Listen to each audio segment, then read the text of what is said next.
Dans l'épisode du 28 avril de Demain nous appartient, Karim prend la déposition de Bruno, qui a été agressé par le monstre d'Argenteuil. Quand l'enquêteur lui demande s'il a reconnu son agresseur, Bruno pense immédiatement à l'homme qui lui avait parlé au Spoon, qui n'est autre que Benoît Letellier. Si Nathan pense que si est impossible que son professeur soit impliqué, Karim confirme qu'il fait partie des suspects. Il apprend ensuite que Nathan et l'agresseur se sont battus, et que les vêtements de Nathan qu'il a laissés chez sa sœur sont maculés de sang. Quand Georges y va cependant, Julie a déjà passé les vêtements à la machine.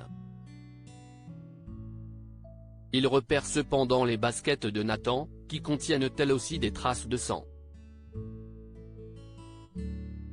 Après les avoir analysées, Damien annonce à ses collègues que le sang trouvé sur les baskets est le même que celui retrouvé sur les lettres du tueur, et qu'ils tiennent enfin Letellier. Karim peut annoncer la bonne nouvelle à Lisa, qui les appelle avec le portable de sa codétenue. La jeune femme voulait les prévenir que Letellier est passé la voir et a prévu de repasser à l'action, mais elle apprend qu'il a raté son coup contre Bruno. Elle presse ses collègues pour qu'il aille intercepter au plus vite avant qu'il ne prenne la fuite. Seulement quand Sarah et Franck le voient sortir de chez lui, ils découvrent que Letellier a payé un homme pour se faire passer pour lui. Karim et Georges vont voir Lisa en prison pour lui annoncer la mauvaise nouvelle, et cette dernière réfléchit à l'endroit où le tueur pourrait être. Elle songe soudainement aux mots qu'il lui a dit la veille, « Adieu Mina », et au dessin animé qui l'obsède dans lequel Mina s'en va en bateau. Après vérification, Georges confirme que Letellier a loué une embarcation sous le nom d'Hassan. Alors qu'il s'apprête à fuir, Letellier est repéré par Sarah et Karim qui peuvent enfin l'arrêter. Qui est l'ado trouvé par Chloé. Ailleurs à 7, Audrey et Damien remercient les enfants pour le repas romantique de la veille. Quand ils annoncent qu'ils ont prévu un mariage simple à la mairie puis chez eux, les enfants ne cachent pas leur déception, trouvant cela beaucoup trop cheap.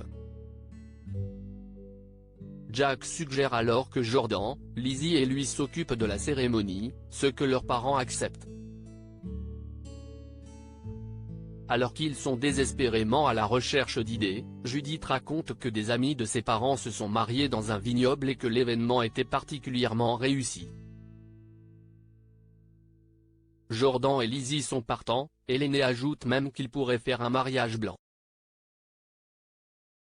Pendant ce temps, Marianne va voir le procureur à son bureau pour s'excuser de la venue de Renaud plutôt que de la sienne la veille. Elle explique que son mari est toujours jaloux, et Perrault sous-entend qu'il a raison de l'être.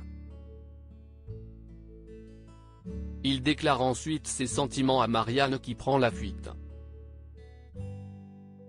Elle se rend au mât de sa petite fille et s'enfile une bouteille de vin blanc avant de retourner à l'hôpital et d'envoyer balader Renaud qui lui fait la morale. Enfin en rentrant du lycée à pied à la nuit tombée, Chloé entend quelqu'un tousser dans les fourrés. Quand elle s'approche, elle découvre avec stupeur un adolescent en sale état qui appelle sa mère à l'aide.